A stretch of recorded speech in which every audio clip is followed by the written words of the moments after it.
श्री स्वामी समर्थ महाराजांना माझा नमस्कार असो. श्री साईबाबांना माझा नमस्कार असो. श्री संत गजानन महाराजांना माझा नमस्कार असो. श्री साईबाबांनी शके 1840 मध्ये परमपवित्र विजयादशमी समाधी घेऊन आपल्या अवताराची लौकिकदृष्ट्या समाप्ती केली. ब्रह्मसाक्षात्कार विभूतींचे लोकोद्धाराचं कार्य कधीही संपत नाही. ते ईश्वर योजनेनुसार पुन्हा पुन्हा अवतीर्ण होऊन नियोजित कार्य करीत असतात.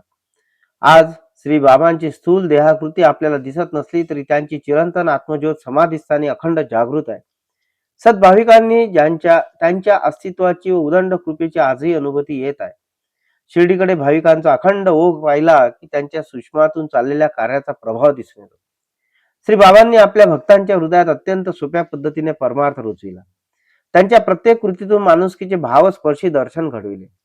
त्यांच्यापाशी भेदभावाला थाराच नव्हता. ते सर्वांचे मनोगत जाणायचे, सर्वांशी समानतेने वागायचे, सर्वांच्या अडीअडचणी समजून घेऊन त्यानुसार योग्य ते मार्गदर्शन करायचे. त्यामुळे सर्व जातीचे, धर्माचे व पंथाचे लोक त्यांच्या दर्शनास यायचे. ज्या कोणाला श्री बाबांचा पावन सहवास लाभला, त्या कोणाला त्यांच्या सेवेची संधी मिळाली, ते मोठेच भाग्यवान होते. तो पारतंत्र्याचा काळ होता. देशावर परकीय सत्तेचा अंमल होता. समाजात धर्मात दुही निर्माण करून राज्य करायचे असेच ब्रिटिशांचे धोरण होते. त्यावेळी परस्परातील भेदभावना दूर करून समाजाला संघटित ठेवण्याचे महान कार्य श्री बाबांनी अप्रत्यक्षरित्या केले. श्री बाबांच्या कृपाप्रसादाने अनेक नास्तिक आस्तिक झाले, अनेक दुष्कर्मी सत्कर्मी झाले, अनेकांचा उद्धार झाला. श्री बाबा हे चालते बोलते ईश्वरच होते. महान कृपासिद्ध अशीच त्यांची ख्याती होती. त्यांचे अचिंत्य लीला कर्तृत्व शब्दात वर्णन करणे केवळ अशक्य आहे. तथापि त्यांचे मार्गदर्शक परमपवित्र चरित्र कथारूपाने मांडण्याचा प्रयत्न केला आहे. हा ग्रंथ श्री साईबाबांची वाङ्मय मूर्तीच आहे. श्री बाबा अत्यंत कृपावंत आहेत. शरणागत तारक, दिनोद्धारक, पतित पावन, भक्तवत्सल, भक्ताभिमानी, तापत्रय हारक अशीच त्यांची उदंड कीर्ती आहे. श्री बाबा हे दुःखितांचे व आर्तांचे आश्रयस्थान आहे. ते सर्वसाक्षी व सर्वसमर्थ आहेत. ते आपल्या भक्तांची अहोरात्र काळजी घेतात. जो त्यांना अनन्य भावे शरण जातो त्याचा योगक्षेम चालवितात.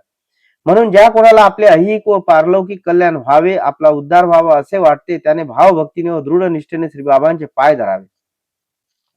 नित्यनेमाने त्यांची पूजा करावी. त्यांचे नामस्मरण करावे. त्यांच्या चरित्राचे वाचन व श्रवण करावे. त्यांचे भजन करावे. त्यांच्या उपदेशाला अनुसरून वागावे. वर्षभरात जेव्हा शक्य होईल तेव्हा शिर्डीला जाऊन त्यांच्या समाधीचे दर्शन घ्यावे.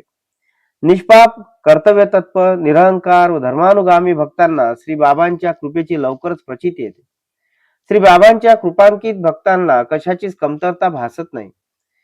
त्याला यश, श्री, कीर्ती, भक्ती, सन्मान, आयु, आरोग्य, संतती, संपत्ती, समृद्धी, सुबुद्धी, सत्संग अशा सर्वच गोष्टींचा लाभ होतो. तो सर्वार्थाने सुखी होतो. त्याला उत्तम दैवी गुणांची प्राप्ती होते आणि त्याचा सर्वंकष अभ्युदय होतो. श्री बाबांच्या कृपेने त्या भक्ताला कसलीच चिंता राहत नाही. श्री बाबा त्याच्या सर्व क्लेशांचे व भय संकटांचे निवारण करतात. त्याच्या सर्व इष्ट मनोकामना पूर्ण करतात. श्री बाबा हे भक्तांची माता आहेत. ते भक्तांना अक्षय सुख देतात. असे हे श्री बाबांचे महात्म्य. त्यांचे कृपा वैभव किती म्हणून सांगावे. प्रचलित सर्व शब्द भांडार वापरले तरी त्यांचा अगाध महिमा वर्णन करता येणार नाही. जसा भाव तसा देव हे साधूंचे व सज्जनांचे अनुभवाचे बोल आहे. म्हणून ज्याला स्वतःच्या उद्धाराची तळमळ आहे त्याने सद्भावनेने साई भक्ती करावी आणि धन्य व्हावे. साईबाबांना माझा नमस्कार असो. श्री कृष्णार्पणमस्तु. अनंत कोटी ब्रह्मांड नायक महाराजाधिराज योगीराज परब्रह्म भक्तवत्सल भक्तभिमानी समर्थ सद्गुरु श्री साईनाथ महाराज की जय.